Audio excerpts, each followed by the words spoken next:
رب يسر ولا تعسر وتمم بالخير ربي زدني علما ربي زدني علما ربي زدني علما. فأعوذ بالله من الشيطان الرجيم. بسم الله الرحمن الرحيم.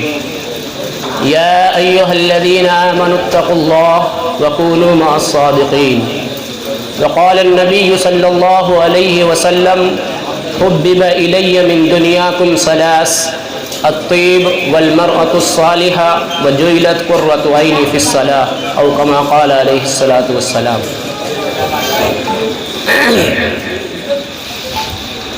محترم علماء کرام، بزرگانان دین اور نوجوانان اسلام اور میری پردہ نشین عفت مائیں اور بہنیں،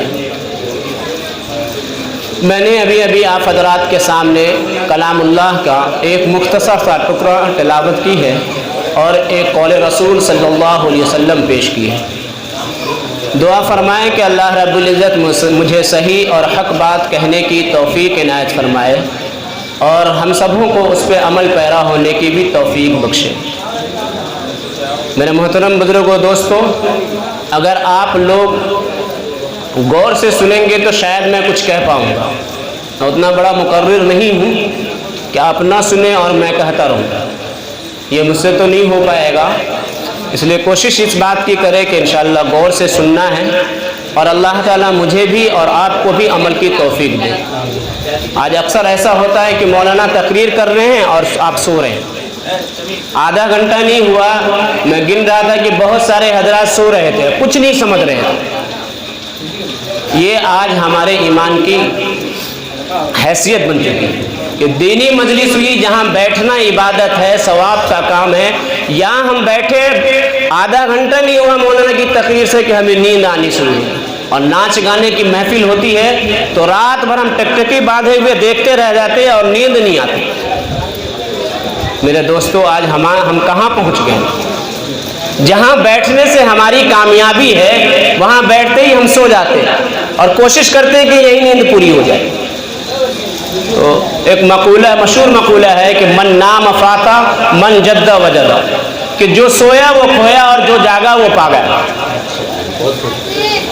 تو اگر آپ سوتے رہے تو یقیناً آپ بہت کچھ کھو جائیں گے، اور اگر آپ نے جاگا اور آپ نے کوشش کی تو اللہ تعالیٰ بہت ساری نعمتوں سے دنیا میں بھی نوازے گا اور مرنے کے بعد بھی نوازے گا. شرط یہ ہے کہ اللہ کے حکم کے مطابق ہم آپ زندگی گزاریں.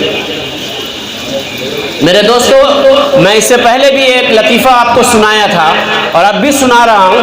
یہ سنانا صرف اس مقصد کے تحت ہوتا ہے کہ کیا اسی کے مصداق ہم آپ تو نہیں ہیں. مشہور لطیفہ ہے کہ ایک مرتبہ 4 دوست تھے. 4 دوست کو سفر میں جانا ہوا، چاروں کو، اور چاروں دوست ایک ہی ساتھ سفر کو نکلے. اور پہلے زمانے کا سفر بھی بہت طویل اور پیدل سفر لوگ کیا کرتے تھے تو کھانے پینے کی چیزیں ساتھ میں رکھ لیا کرتے تھے کہ راستے میں بھوک لگے گی تو کھا لیں گے. ابھی کے جو حالات ہے کہ بھائی جگہ جگہ کھانا میسر ہے، پہلے زمانے میں ایسی بات نہیں ہوا کرتی تھی. لوگ سفر پہ جاتے تھے تو ہفتوں مہینوں کا کھانا لے کر کے چلتے تھے. تو 4 دوست گھر سے کھانا نکل کے نکلے. سفر چونکہ بہت طویل تھا، راستے میں جب بھوک لگتی وہ لوگ کھانا کھاتے، پھر اپنا سفر طے کرتے، پھر بھوک لگتی رکتے، کھانا کھاتے اور پھر اپنا سفر طے کرتے.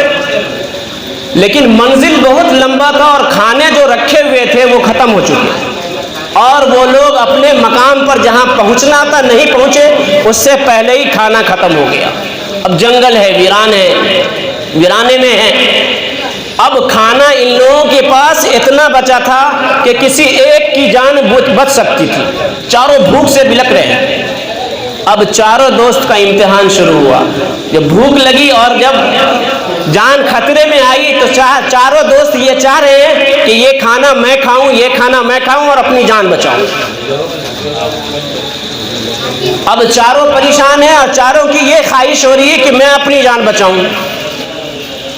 لہذا چاروں نے مشورہ کیا کہ بھائی کھانا وہ شخص کھائے گا جو سو کر کے اٹھنے کے بعد جو سب سے بہترین خواب دیکھے گا وہی کھانا کھائے گا.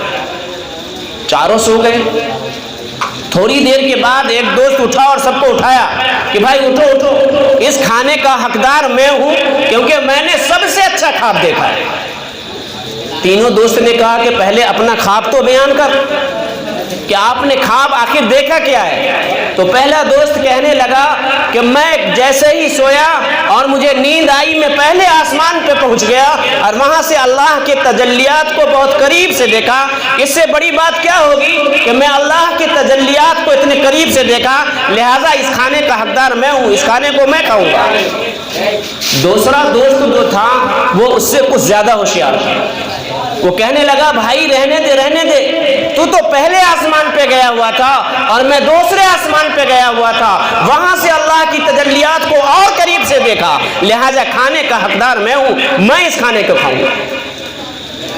تیسرا دوست اور چالاک، تیسرا جو زیادہ دماغ لگایا وہ بولا کہ میں اگر یہ کہتا ہوں کہ میں تیسرے آسمان پہ گیا تھا تو یہ چوتھا کہے گا میں چوتھے اور ساتویں آسمان پہ گیا تھا۔ یہ کچھ زیادہ پڑھا لکھا تھا، اس نے دماغ لگایا اور کہہ دیا کہ میں ساتویں آسمان پہ گیا ہوا تھا اور وہاں سے اللہ کی تجلیات کو بہت قریب سے دیکھا، لہذا یہ کھانے کا حق میں رکھتا ہوں۔ اب چوتھا دوست کونے میں خاموش پڑا ہے، کچھ بول ہی نہیں رہا ہے۔ اب وہ دو دوست تو ہار چکے تھے کہ اس کے مقدر میں کھانا نہیں تھا، تیسرے دوست بازی لے گیا جو ساتویں آسمان پہ پہنچا۔ اب وہ دوست کہہ رہے چوتھے سے کہ بھائی تو بھی تو کچھ دیکھا ہوگا، تو بھی تو اپنا خواب بیان کر۔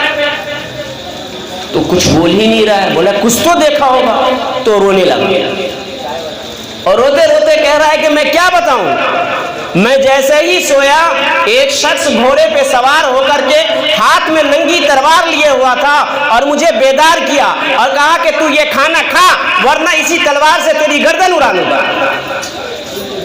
لہٰذا میں وہ تو کھانا کھا چکا۔ اب وہ تینوں دوست کہنے لگے میں تو تیرے بازو میں سو رہا تھا۔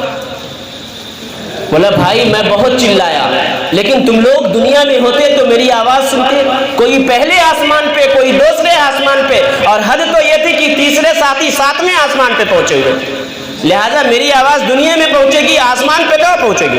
میں چلایا تو بہت۔ تو مولانا صاحب بہت تقریر بہت آواز سے کر رہے تھے، اس کے باوجود آپ سو رہے تھے، یقیناً یہاں بیٹھ کر کے آپ نے کچھ نہیں سنا اور سب کچھ نہیں سمجھا۔